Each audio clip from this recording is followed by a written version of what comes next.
Hello friends, welcome to my YouTube channel সুনিতার রান্নাঘর। আজ আমি রান্না করব মাশরুম স্পেশাল কারি। তার জন্য নিয়েছি 500 গ্রাম মাশরুম। বাটন মাশরুমগুলোকে ভালোভাবে ধুয়ে এইভাবে কেটে নিয়েছি। বড় হলে 4 টুকরো আর ছোট হলে 2 টুকরো করে নিতে হবে। এবার আমি সামান্য হলুদ মাখিয়ে নিচ্ছি, 5 মিনিট রাখবো, তারপর হালকা করে ভেজে নেব।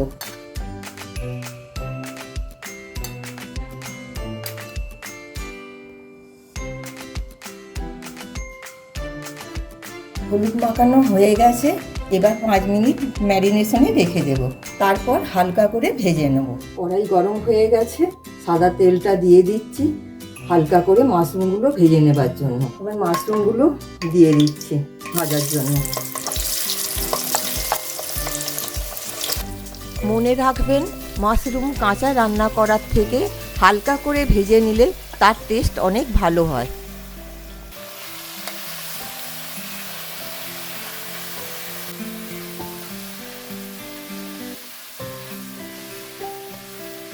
মিডিয়াম ফ্লেমে ভাজছি, যতক্ষণ না হালকা ভাজা হয় ততক্ষণ নেড়ে যেতে হবে। মাশরুম মাত্রই জল বের হবে, সেটা নাড়তে থাকলে শুকিয়ে যাবে। হালকা ভাজা হয়ে গেছে, এবার আমি তুলে নিচ্ছি।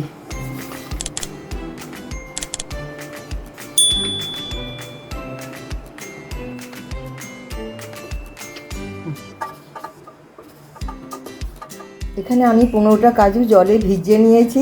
এবার এটাকে আমি মিহি পেস্ট করে নেব। নিয়ে নিয়েছি 1 কাপ দুধ। এখানে 2 টুকরো জয়িত্রী নিয়েছি, এবার দুধের মধ্যে ভিজিয়ে দেব। এবার রান্না শুরু করছি। গ্যাস জেলে কড়াইটা গরম করতে দিয়েছি, সাদা তেলটা ঢেলে দিলাম।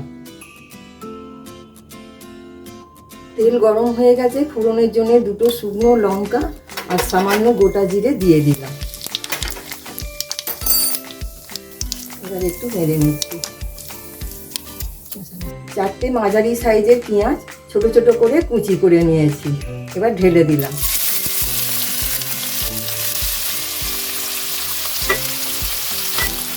পেঁয়াজটা এবার নেড়ে নেব। এবার হালকা করে 3-4 মিনিট পেঁয়াজটা ভেজে নেব। এবার পেঁয়াজটা হালকা ভাজা হয়ে গেছে, এখানে 4টে কাঁচা লঙ্কা কুচোনো আছে, সেটা আমি দিয়ে দেব।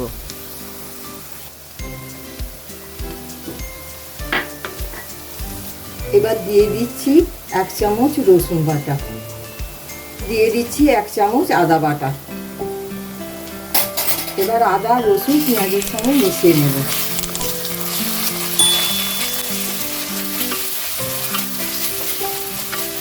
দিয়ে দিচ্ছি 1/2 চামচ হলুদ গুঁড়ো, দিয়ে দিচ্ছি 1 চামচ কাশ্মীরি লঙ্কা গুঁড়ো, 1/2 চামচ ধনে গুঁড়ো। এবার 3টে জিনিস মিশিয়ে নেব। 3টে মাঝারি মাপের টমেটো মিক্সিতে বেটে নিয়েছি, সেটা দিয়ে দিলাম। এবার আবার ভালোভাবে মিশিয়ে নেব।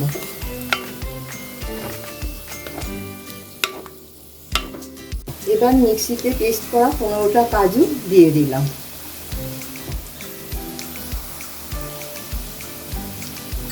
এবার কাজুটা ভালোভাবে সব একসঙ্গে মিশিয়ে নিলাম। এবার যতক্ষণ না তেল ছাড়ে মশলাগুলো নেড়ে যেতে হবে এইভাবে। এবার তেল ছেড়ে এসেছে, ভেজে রাখা মাশরুমগুলো মশলার সঙ্গে কষিয়ে নেব।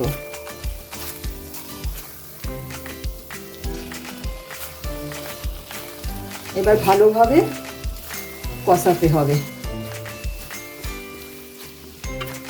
এইভাবে 5-7 মিনিট কষিয়ে নিতে হবে। তেল ছেড়ে এসেছে, এবার 1/2 বাটির মতন জল মিশিয়ে দিলাম।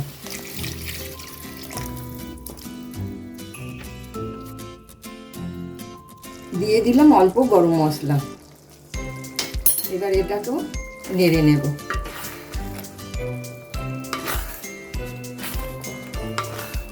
জয়িত্রী ভেজানো দুধটা দিয়ে দিলাম।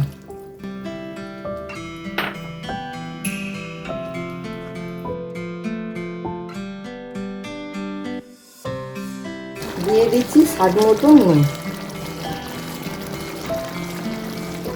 এবার ঢাকাটা দিয়ে দেবো 5 মিনিটের জন্য। ঢাকাটা খুলে নিলাম, এবার একটু নেড়ে নিচ্ছি। আর এর মধ্যে কুচনো ধনে পাতা দিয়ে দিলাম।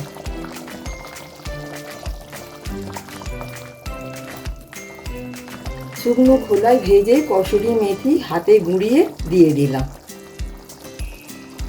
এবার এটা মিশিয়ে নেব। এবার রান্নাটা হয়ে এসেছে, 1 মিনিট নেড়ে গ্যাসের ফ্লেম বন্ধ করে দেবো।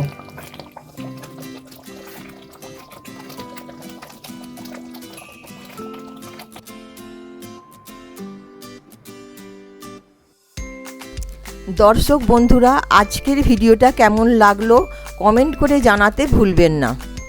যদি ভিডিওটা ভালো লেগে থাকে ভিডিওটাকে লাইক, কমেন্ট আর শেয়ার করে দেবেন, চ্যানেলটাকে সাবস্ক্রাইব করে দেবেন।